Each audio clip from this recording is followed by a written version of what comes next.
আসসালামু আলাইকুম। আজকের ভিডিওতে আমরা দেখব কিভাবে কানাডার ভিজিটর রেকর্ডের জন্য আবেদন করবেন। আমি এখন আছি কানাডা সরকারের অফিসিয়াল ওয়েবসাইটে। এই ওয়েবসাইটের লিংকটা আমার ভিডিও ডেসক্রিপশনে দেওয়া থাকবে। আমরা একটু নিচে চলে যাব। নিচে গেলে দেখতে পাবো অ্যাপ্লিকেশন অপশন। প্রথমে আপনাকে একটা অ্যাকাউন্ট ক্রিয়েট করতে হবে। ক্রিয়েট অ্যান অ্যাকাউন্ট এখানে ক্লিক করব। দেন আইআরসিসি সিকিউর অ্যাকাউন্টে নিয়ে আসবে। এখান থেকে জিসিকে অ্যাকাউন্ট, যাদের অ্যাকাউন্ট নেই রেজিস্টার ফর অ্যান অ্যাকাউন্ট, একটা নতুন করে অ্যাকাউন্ট ওপেন করতে হবে। তবে যারা ভিজিটর রেকর্ডের জন্য আবেদন করবে তাদের ম্যাক্সিমামের অ্যাকাউন্ট থেকে থাকে। সো জিসিকে ইউজার নেম অ্যান্ড পাসওয়ার্ড এখানে ক্লিক করব। যথানিয়মে ইউজার নেম এবং পাসওয়ার্ড দিয়ে সাইন ইন অপশনে ক্লিক করব। এরপর কন্টিনিউতে যাব। টু ফ্যাক্টর অথেন্টিকেশন আসবে। আমাদের ইমেইলে একটা পাসওয়ার্ড সেন্ড করা হয়েছে। আমাদের ইমেল থেকে পাসওয়ার্ডটাকে কপি করব, এখানে লিখে দেব, কন্টিনিউ অপশনে যাব। আবারও কন্টিনিউ অপশনে ক্লিক করব। টার্মস অ্যান্ড কন্ডিশনস আসবে, নিচে যাব, আই অ্যাকসেপ্টে ক্লিক করব। সিকিউরিটি কোশ্চেনের আনসারটা দিয়ে দেব, কন্টিনিউতে যাব। আমাদের অ্যাকাউন্টে সাইন ইন করব, একদম নিচে দিয়ে যাব। স্টার্ট অ্যান্ড অ্যাপ্লিকেশন দেখতে পাবো। Apply to come to Canada এখানে ক্লিক করব। আমরা একটু নিচে যাব। নিচে গেলে দেখতে পাবো visitor visa, study and or work permit এখানে ক্লিক করব। এখানে অনেকগুলো এলিজিবল কোশ্চেন পাবো। প্রথম কোশ্চেন বলেছে what would you like to do in Canada. এই ক্ষেত্রে আমরা ভিজিট ভিসার এক্সটেনশনটা দেখব। ভিজিটে ক্লিক করব। How long are you planning to stay in Canada, এখানে আমরা লেস দেন 6 মান্থ দিব। এরপর কোন দেশের পাসপোর্ট তা দিয়ে দিব। What is your current country or territory of resident, আচ্ছা আপনি কোথায় আছেন, বর্তমানে আপনি কানাডাতে আছেন, কানাডা দিয়ে দিবেন। এখানে বলেছে if you are presently in Canada you should select Canada, so আমরা কানাডাটা সিলেক্ট করেছি। Do you have a family member who is a Canadian citizen or permanent resident and is 18 years older, আপনার কোনো family member আছে কিনা যে কানাডার citizen বা পিআর হোল্ডার অথবা তার বয়স 18 কিংবা তারও বেশি, এক্ষেত্রে আমরা নো করে দিব। What is your date of birth, date of বার্থটা দিয়ে দিব। নেক্সট অপশনে চলে যাব। Have you lived in Canada as a permanent resident or landed immigrant, আচ্ছা পিআর তো আমরা বুঝি স্থায়ী বসবাস যে করে কানাডাতে। ল্যান্ডেড ইমিগ্রেন্ট কারা? ল্যান্ডেড ইমিগ্রেন্ট হচ্ছে, ধরুন আপনি একজন বাংলাদেশি, আপনি কানাডার পিআর পেলেন ইমিগ্রেশন প্রোগ্রামের মাধ্যমে এবং প্রথমবার আপনি কানাডাতে গিয়েছেন, তাকে ল্যান্ডেড ইমিগ্রেন্ট বলা হয়। সো এক্ষেত্রে আমরা নো দিব। নেক্সটে যাব। আর you a lawful permanent resident of united state with a valid US citizenship and immigration service number, আচ্ছা এক্ষেত্রে আমরা এটাকে নো করে দিব, আমাদের নেই। নেক্সটে যাব। What is your current immigration status in Canada, আচ্ছা বর্তমানে আপনি কি হিসেবে আছেন, আমি ভিজিটর হিসেবে আছি। নেক্সটে যাব।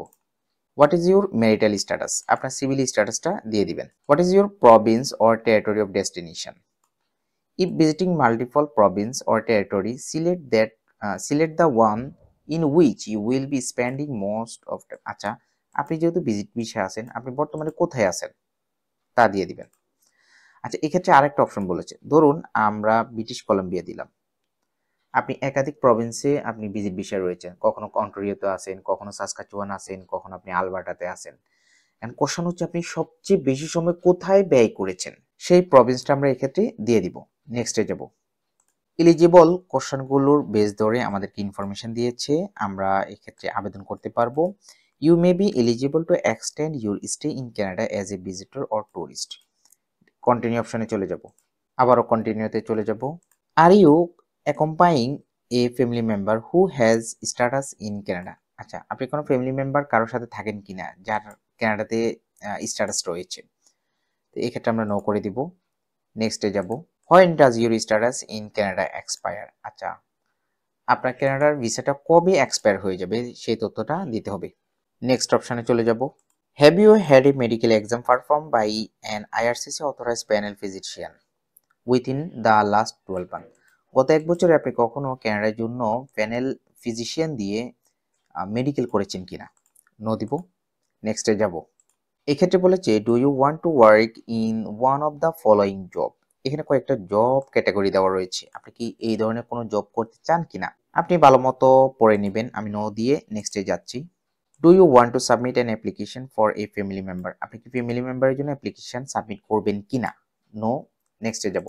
আর you giving someone access to your application, আপনার অ্যাপ্লিকেশনের অ্যাক্সেসটা অন্য কাউকে দিবেন কিনা, নো, নেক্সটে যাব।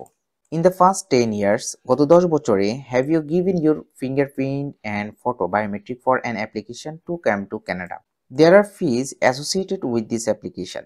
Will you be paying your fees or are you fee exempted? এক্ষেত্রে আমরা yes দিব।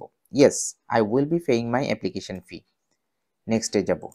Are you able to make a digital copy of your documents with a scanner or camera? এক্ষেত্রে অবশ্যই yes দেব। Next এ যাব। Will you be paying your application fee online? অনলাইনে আপনি application ফিটা pay করবেন কিনা? Yes. Next এ যাব। আমাদের আনসারগুলো রিভিউ করা হবে। আমরা একদম নিচে চলে যাব। কন্টিনিউতে চলে যাব। সাবমিটিং ইউর অ্যাপ্লিকেশন, নিচে যাব। কন্টিনিউ। ইউর ডকুমেন্ট চেকলিস্ট, ওকে, নিচে যাব। এখানে বলেছে আমাদেরকে একটা ফর্ম ফিল আপ করতে হবে। এই ফর্মের নাম হচ্ছে যে IMM 5708। এই ফর্মটা আমরা কোথায় পাবো, তাই না? এই ফর্মটা পাওয়ার জন্য আমরা এখানে ক্লিক করব। এই যে একটা পপ আপ উঠেছে, opens a new window. So আমরা একটা নতুন উইন্ডো ওপেন করলাম। নতুন উইন্ডোতে আমাদের এই যে ডাউনলোড দ্য ফর্ম, এখানে ক্লিক করব। ফর্মটি ডাউনলোড হয়ে যাবে। ফর্মটি ঠিক দেখতে এইরকম হবে, 5 পেজের। প্রথম পেজে রয়েছে ইউসিআই নাম্বার। আপনি নর্মালি আপনার ইউসিআই নাম্বারটা লিখে দিবেন। কোন ল্যাঙ্গুয়েজটা ইউজ করবেন, ইংলিশ। দেন আপনি কেন আবেদন করবেন, এক্সটেন্ড ইউর ভিজিটর, এখানে চেক মার্ক করবেন। Extend my status as a visitor, অথবা এখানে আরো আছে register my status as a visitor, get a new temporary resident, okay. Then পাসপোর্টের তথ্য অনুসারে আপনার ফুল নেম দিবেন, গিভেন নেম দিবেন। যদি আপনার অন্য কোনো নাম থেকে থাকে তাহলে এই ক্ষেত্রে আপনি ইয়েস দিবেন অথবা নো দিয়ে দিবেন। একদম নর্মাল একটা ফর্ম এটা। সেক্সটা দিবেন, ডেট অফ বার্থ দিবেন, প্লেস অফ বার্থ, সিটিজেনশিপ, এই ইনফরমেশনগুলো আপনি ফিল আপ করে নেবেন। আপনি যদি কোনো একটা অপশন বুঝতে অসুবিধা ফিল করেন তাহলে আমাকে কমেন্ট করবেন, আমি আপনাকে হেল্প করব ইনশাল্লাহ। এই ফর্মটা ফিল আপ করে আপনি ভ্যালিডেট করবেন। ভ্যালিডেট করার পরে এখানে আপলোড ফাইলে যাবেন। চুজ ফাইলে গিয়ে আপনার ফাইলটি আপলোড করে দিবেন। এরপর সাপোর্টিং ডকুমেন্টস। সাপোর্টিং ডকুমেন্টসের মধ্যে প্রথমে আমরা পাসপোর্ট কপিটা আপলোড করব। Proof of means of financial support, financial support related যত ডকুমেন্টস আছে সবগুলো আমরা এখানে একসাথে মার্জ করে আপলোড করে দিব। দেন ডিজিটাল ফটো আপলোড করব, ওকে। এরপর কিছু অপশনাল ডকুমেন্টস রয়েছে, এটা আমরা চাইলে আপলোড করতে পারি, আদারওয়াইজ না দিলেও no problem. Then application fee total হচ্ছে 100 কানাডিয়ান ডলার। আপনি যখন সবগুলো ফাইল আপলোড করে ফেলবেন তখন আপনার অ্যাপ্লিকেশন ফিটা পেমেন্ট করার অপশনটা পেয়ে যাবেন। অ্যাপ্লিকেশন ফিটা পে করে দিবেন। এভাবে আপনি খুব সহজে আপনার ভিজিটর রেকর্ডের জন্য আবেদন করতে পারেন অনলাইনে নিজে নিজে।